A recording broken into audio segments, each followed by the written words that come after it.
quoi de plus joli qu'une campanule des murs pour vous accueillir et vous montrer ma floraison, mes floraisons au jardin fin avril, début juin, en ayant des plantes les plus simples possibles. Des plantes qui se ressèment et des plantes qui vont vous attirer plein de pollinisateurs. Donc campanule des murs, bien entendu avec plein d'abeilles. Une plante sympa qui se ressème, la coquelourde, donc exceptionnelle, vous l'avez en blanc mais en rouge. Et puis des plantes qui m'intéressent, c'est la valériane. Centranthus rubère, une plante intéressante avec un gros système racinaire, mais qui se ressème toute seule et qui, regardez, donne quand même une sacrée floraison. Et puis discrète, petite clochette ici au fond et sur votre droite. Voilà, doucement, voilà. La digitale. Digitale, c'est une plante qui se ressème toute seule, mais moi qui m'intéresse parce que justement, on est sur une floraison relativement mellifère et qui va se ressemer toute seule. Alors on se retrouve et je vais vous montrer comment je les ai installés. A tout de suite. Allez, eh ben, vous voyez, c'est une allée. Alors certains s'embêtent à les désherber, certains s'embêtent même à mettre du désherbant. Eh ben regardez, laissez fleurir. Centranthus, vous avez différentes teintes. Mon super ami le panais qui va être très mellifère. D'accord. Et puis ici, la carotte sauvage que je laisse. Alors, c'est ça que je vais vous expliquer. C'est-à-dire que si vous connaissez un petit peu la botanique, et il n'y a pas besoin de grand-chose, vous allez laisser fleurir et laisser les plantes qui vous intéressent. Et moi, plutôt que de désherber, à la limite, je mets des graines et ça se ressème tout seul. Alors, ça, c'est important. On va faire un petit balayage du jardin et je vais vous expliquer différentes petites fleurs qui m'intéressent. Allez, ma préférée. Alors, attention à tous les abonnés qui seront dans les climats plutôt froids. Echium pininana. Une vipérine des Canaries. Alors vous voyez la tonne c'est une plante mellifère, pardon, avec beaucoup de pollinisateurs. C'est une plante qui pousse sur 2 ans et vous avez bien entendu, alors on dépasse, je vais me mettre à côté quand même, voilà, facilement les 3 mètres. C'est une plante exceptionnelle. Alors oui, j'ai un climat privilégié, je suis en bord de mer et on est sur une façade plein sud. Elles ont résisté à nos -5. Mais toutes celles que j'avais un petit peu plus loin ont bien sûr malheureusement gelé. Et vous le voyez ici, celle-ci, sa tête est morte à cause du gel. Alors, simplement pour vous montrer que mon jardin est une succession de floraisons. En bas, en rose, érigéron, un petit érigéron. On suit derrière le géranium vivace, c'est un classique, plein le connaissent. Il y a plein de variétés, je ne vais pas rentrer dans les variétés, mais ça, c'est en floraison pratiquement tout le temps. Je dis bien géranium vivace. Une sympa qui se ressème, que je vous montre chaque année, l'encolie. Une vivace très sympa, celle-là vous l'avez en rose, mais on la retrouvera aussi en violet. On balaye gentiment bien entendu les iris, iris germanica, l'iris sur sol sec, d'accord, et qui va être très intéressant parce que là on est sur du violet. Alors vous apercevez que mon jardin est très violet, pourpre, bleu, blanc et gris. On adore dans la famille ce mélange de couleurs et bien entendu un jardin le plus sauvage possible. La pivoine, un classique, alors ça c'est pas du tout sauvage, c'est bien sûr horticole, mais moi je veux vraiment que vous soyez conscient qu'il est possible d'associer jardin horticole, donc des plantes qui vous font plaisir, et des plantes sauvages, y compris ce que certains appellent des mauvaises herbes. Alors on continue la visite par ici.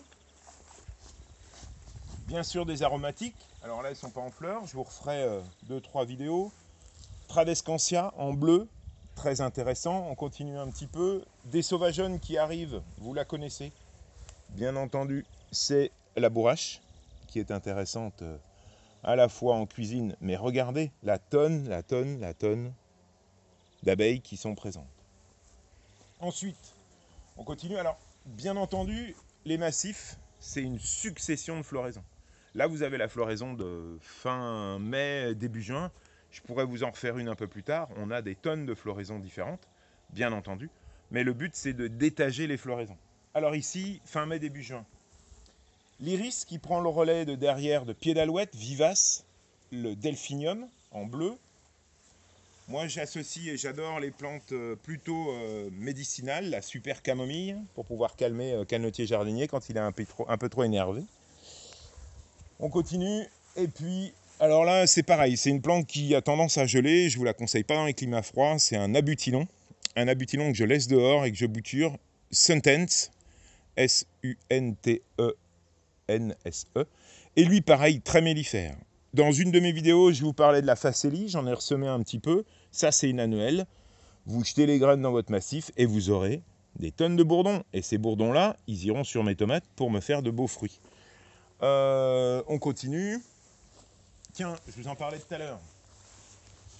L'encolie. Alors, moi, je sélectionne des encolies plutôt violettes, bien entendu, hein, qui sont très intéressantes pour pouvoir se ressemer. Ça, c'est une vivace. J'appuie aussi par des rosiers, d'accord, rose de Recht. Très intéressant parce qu'il se taille très bien, il sent super bon.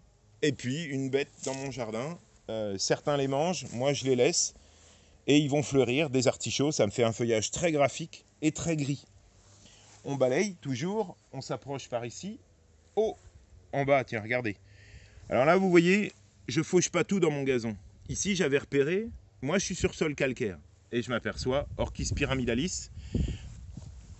Voilà, et vous voyez, ça c'est une plante protégée que j'ai jamais semée, jamais plantée, et qui vient parce que je ne fauche pas mon gazon.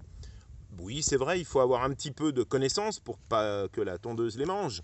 Mais par contre, c'est vraiment un ravissement d'avoir des plantes protégées dans son jardin et complètement gratuites.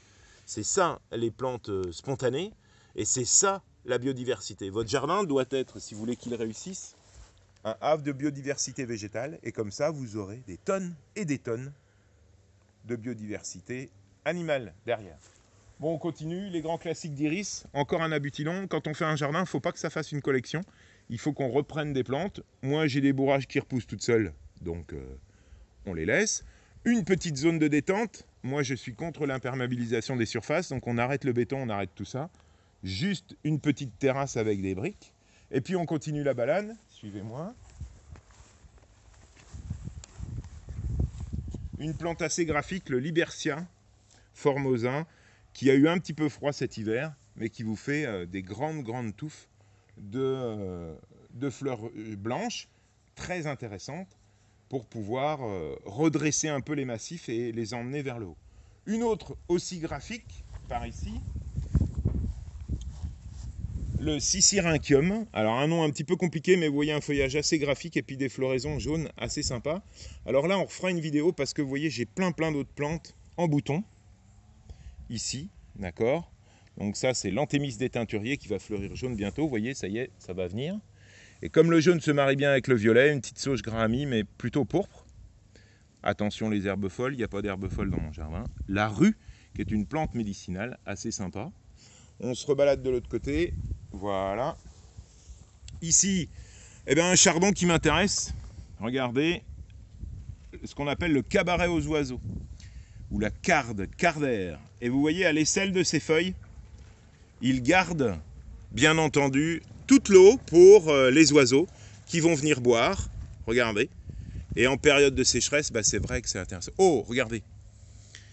Super, une abeille donc xylophage, xylope, qui est attirée bien entendu par la facélie. Et j'insiste, c'est relativement intéressant de pouvoir avoir ça.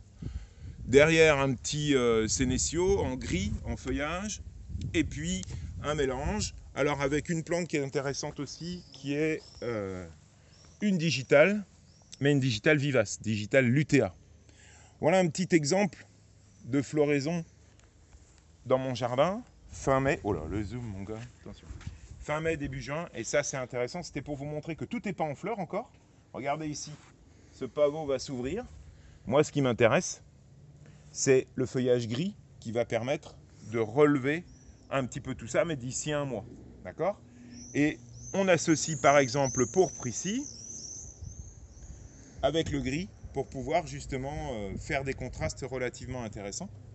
Et ça, je vous encourage vraiment à mélanger à la fois les plantes spontanées et les plantes horticoles pour un jardin qui est plutôt un havre de biodiversité. Allez, à bientôt, bon courage et laissez pousser les plantes à fleurs. À tout de suite.